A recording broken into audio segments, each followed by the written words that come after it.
Hi guys, welcome back to my channel.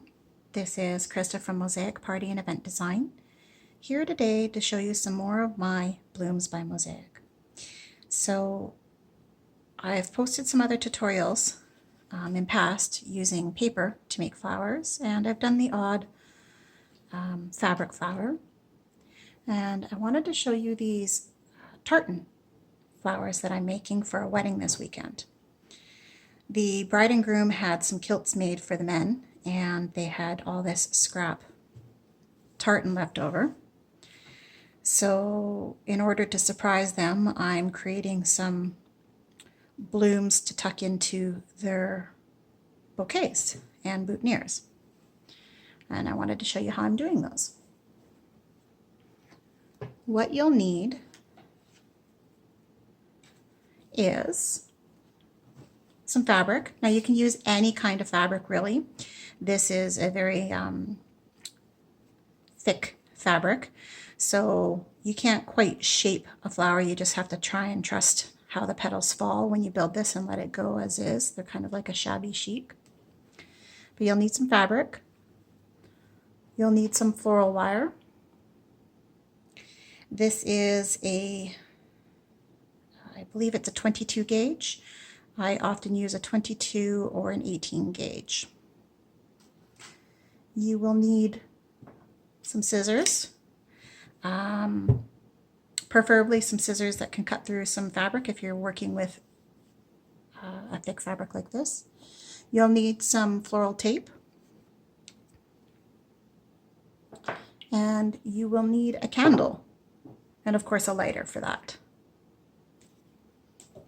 And I'll explain this in a minute, but because we're using an open flame, this project is not recommended for children, adult supervision, and of course using your smarts with this. Because we're using an open flame, you want to make sure you're in a ventilated space, that you have a precaution set aside if there's a spark or something that catches. So some of the steps I have pre-done, and I'm just going to show you how I got there so that we can focus on constructing the bloom. What I've done is cut my scrap tartan into strips, and then I've cut little rectangles. So what you want to end up with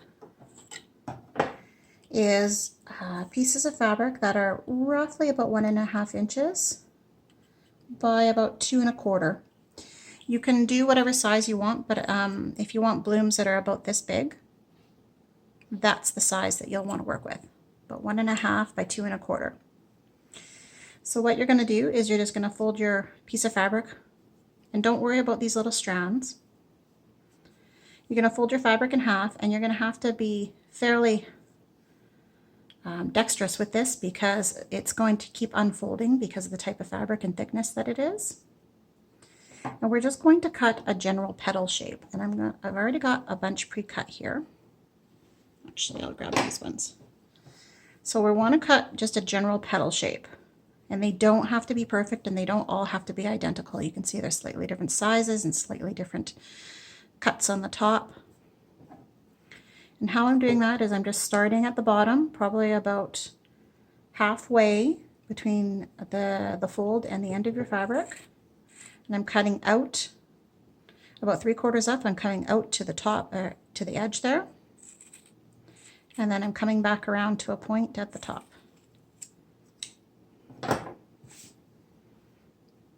And if you want to fix your shape a little bit, you can, but because of the strands and the fraying, you're gonna find that you could keep cutting forever. So don't stress about it.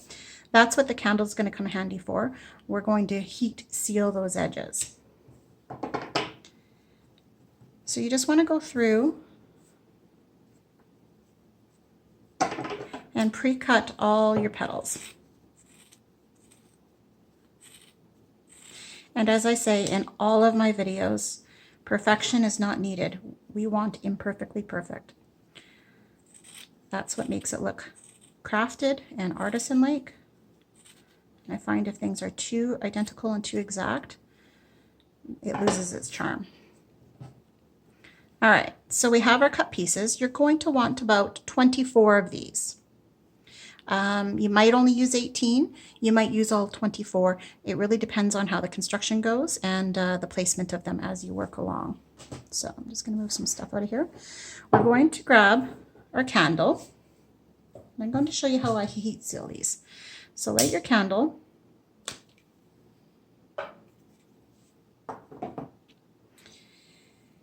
And just wait a moment for that wick to get nice and hot. And all you're going to do is you're just going to run the edge along the base of the flame where it's the hottest. So where the flame is sort of blue or white, generally is where the highest heat source is. And you're just going to run that along.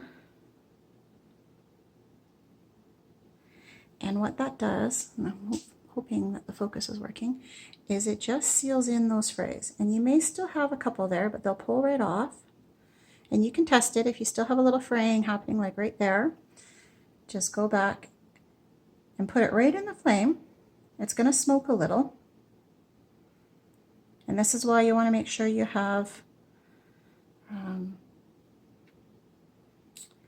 some water set aside, or even a little mini handheld extinguisher, because you don't want to do this anywhere that you're going to have flame jumping or these pieces flying off. You want to be safe. Now, you don't have to really go through and do it too much. You are still going to get a little bit of that shabby chic fraying if you keep pulling on it, so don't do that. And you want to make sure that you don't burn the fabric. The smoke from the flame can do that. You just want to you'll feel it. It kind of melts the edges a little bit of the fabric. And you'll get going really quick at this. You don't have to worry about doing the bottom. The bottom's going to be glued to the flower. It's really just these top edges that you want to focus on, because as you construct the flower, you don't want to start pulling it apart and all the threads out.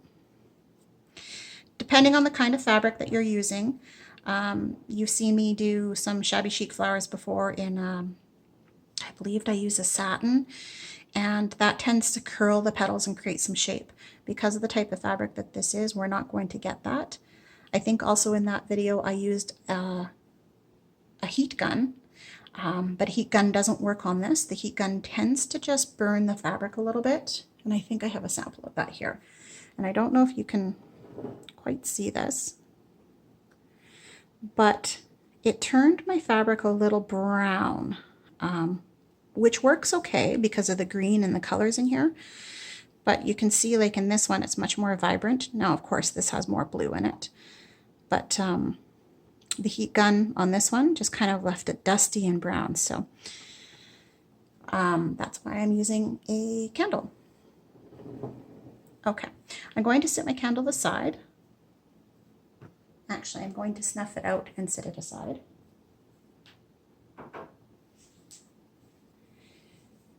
And once you have all your pieces, I like to go through and maybe find 1 or 2 or 3 of the smaller pieces that I've cut, or more narrow ones, to start my flower off. Like you can see in here, these ones are a little bit smaller, and these guys are a little bit shorter. So I'm going to start with smaller pieces on the inside. The smaller pieces on the outside of the flower get a little more too difficult to work with. So I forgot to mention, you will also need a glue gun. This is my well-used glue gun. I have it sitting aside here with a heat-safe mat, silicone mat for glue guns. I've taken the stand or lost the stand at some point off my glue gun, so I find this very helpful. Okay. So you're going to take one of your wires, and I like to just create a fold or a bend in the wire. And if you want pliers, you can. Depends how thick your wire is. I just got a little pair set aside here. Okay.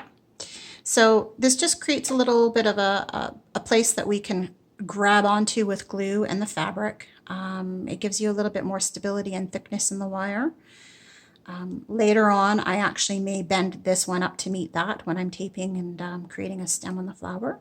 But I like a nice long stem to start so that I know what I'm going to do with the project is always going to work, whether or not it goes in an arrangement or needs to be cut short or however I want to do it. So we're going to take one of our pieces.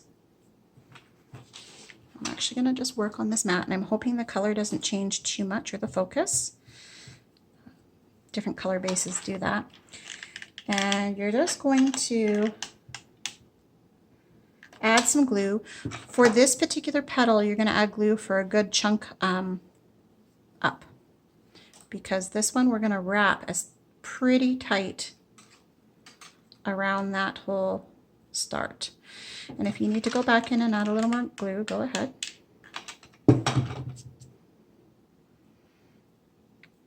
I would also recommend that for this project, because you're risking touching and working with the fabric, not to have your glue gun on high heat.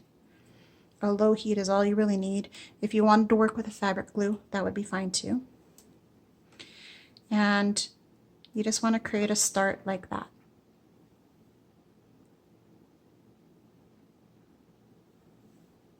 Like a little tube, and hide that center. And then from there, all we're going to do is start adding glue to a couple petals at a time, because you don't want it to dry in the meantime of working. I just do a little V sort of at the bottom and up the sides a little bit. Oops, glue strands. And you're going to work, every time you have a tip or a petal, you're going to work almost opposite or just to the side of it and wrap it around. So you can see I didn't line up the points or the edges of my petal. They're working, opposing each other. And same with this one, you're going to wrap it around and you start creating a bud. Now if your glue dries in the meantime, don't worry about it, just go back in and add a little more glue. You don't need a lot of glue, you'll get the feel for it however works best for you. But like I said, because you're working with the hot glue and touching the fabric, and some fabrics can transfer heat pretty good through it, you want to make sure you're not using a high heat. And you're just going to keep working around your petal like that, building your bloom out. And then you start working, you see where you have the gaps, and that's where you're going to work your next petal. So it's almost a back and forth for the first few, and then around and around, overlapping. And if all you want to do is create little rosebuds, you would only add 1 or 2 more, and then you could stop there at a rosebud. So I'm going to keep building out here. And like I said, if you have smaller pieces, try and work with those smaller pieces first, because as you build out, you'll want longer pieces. And I'm just going to start wrapping around. And I'm kind of always matching at the bottom.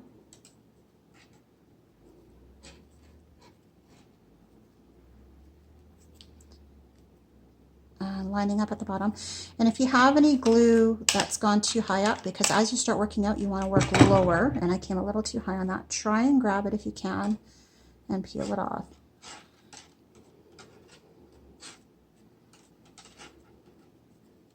I'm actually just going to bend my wire up a little bit here for working on, just because it's hitting the edge of the table. And you can see building our rose out. And you just keep going.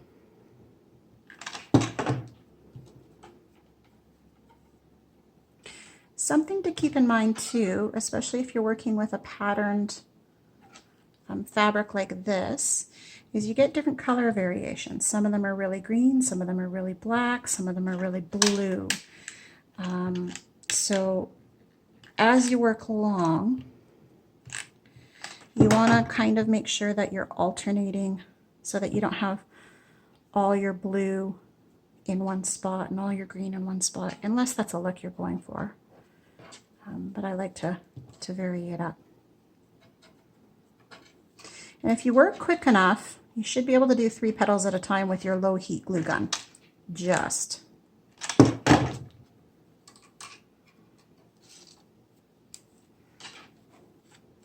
And you can pull it out and fluff it up and kind of just get a little bit of a shape in there, pinching the bottom so that you're not pulling them off, and just open them up a bit like you would a real rose if you wanted to open up a real rose a bit. Just gently pulling it out, and you can kind of see if there's any places that need a little more glue, except for your last one. Always leave your last one a little bit looser if it feels loose, because it probably isn't. It's the petals holding each other in that make these ones feel tighter. So just check it every once in a while. You'll get the feel for it. It's really just a matter of feel and going for it.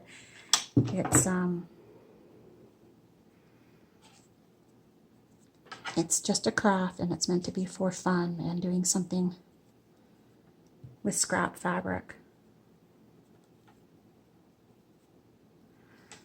And just to go back and say what I mean is that one now feels much tighter than this last one I put on, because it's being held on by other ones.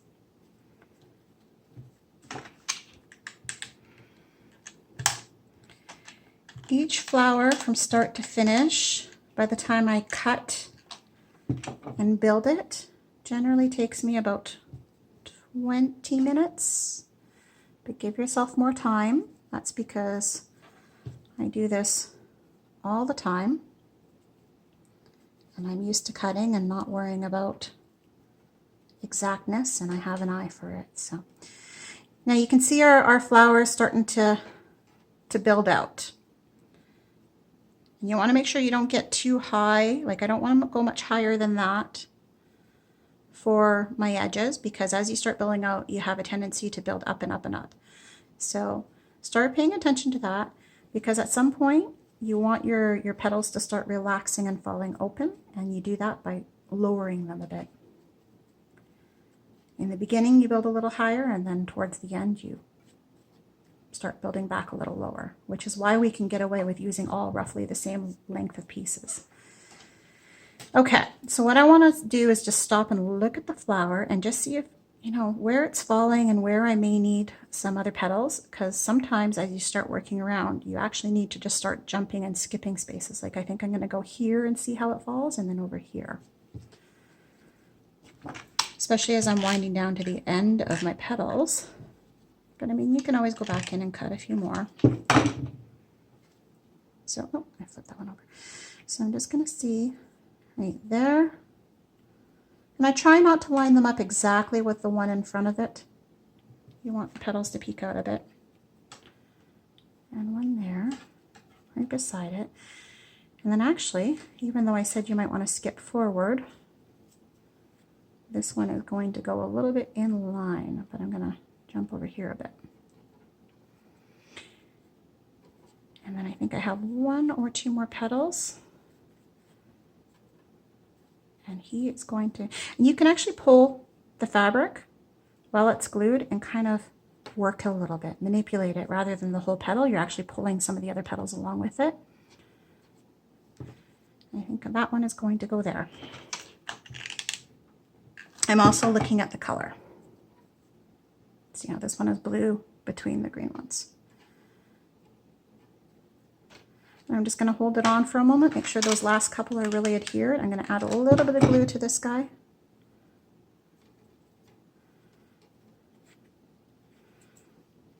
Now if you find you're still getting quite a few more strands, I'll show you how you can tackle that.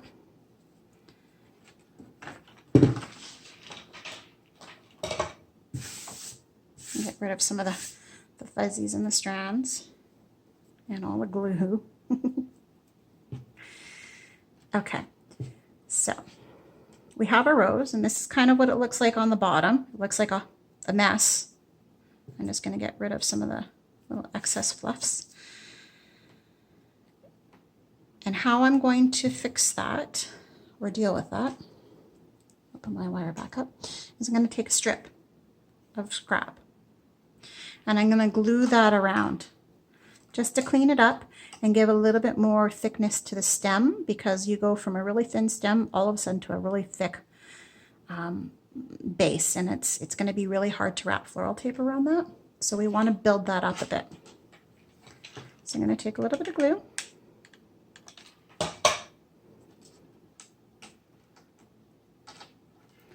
And I'm just going to build up that base a little bit.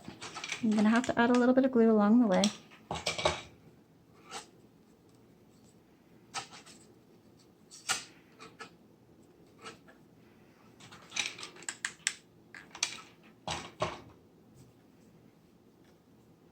I don't know about you, but I have a love-hate relationship with glue guns. The strands feel like cobwebs to me. And I find I get a little bit obsessive about cleaning them up. You do want to make sure you clean them off your final product, but sometimes you might want to wait till the end instead of continually doing it as you go. I just don't like the feeling. Okay. And so we just cleaned up the base a little bit. I'm just going to get rid of a little loose strand there. And you can see we've added just a little more thickness to match up to the base, and that'll be easier for wrapping floral tape around. At this point, I will let it dry a little bit and clean it up, open it up while the glue is still a little tacky but not quite set. If you want a really shabby chic look, I would start scrubbing it with my fingers and my nails and kind of fraying it up a bit, actually, even though you've protected yourself with the heat seal. You just don't want it to fray completely apart, is why we seal it. If you have any edges you want to clean up, go ahead and take your scissors. Likewise, if you find that there's any petals that are super pointy versus super round or a little too large for the spot that it's in, go ahead and shape them up with your scissors now. So if you still have some frayed or edges that weren't quite sealed right, all I do is I take my candle, I come back in with the whole finished flower,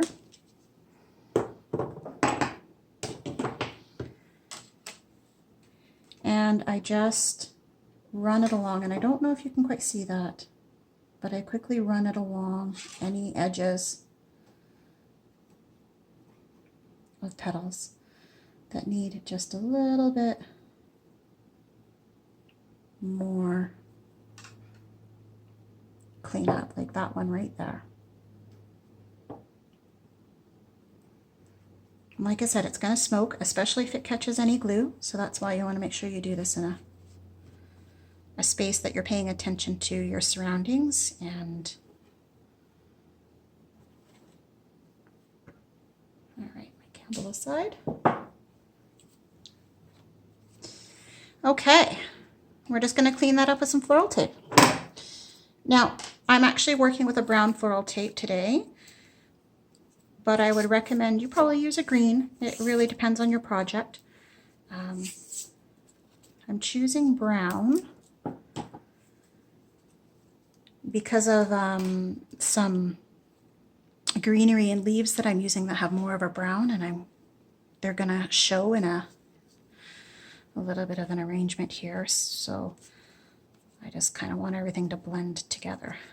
And you're just gonna work your floral tape around and kind of clean up that bottom. You could use, if you don't have floral tape, I'm going to break that off, and I'm going to come back in and do that again, but with a little bit of glue.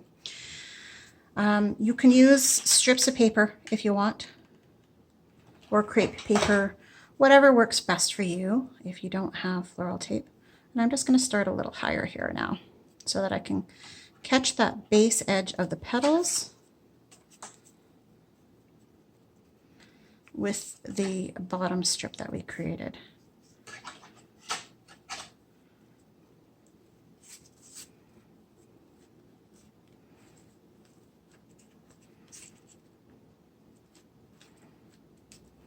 And this is a little more difficult than working with paper flowers.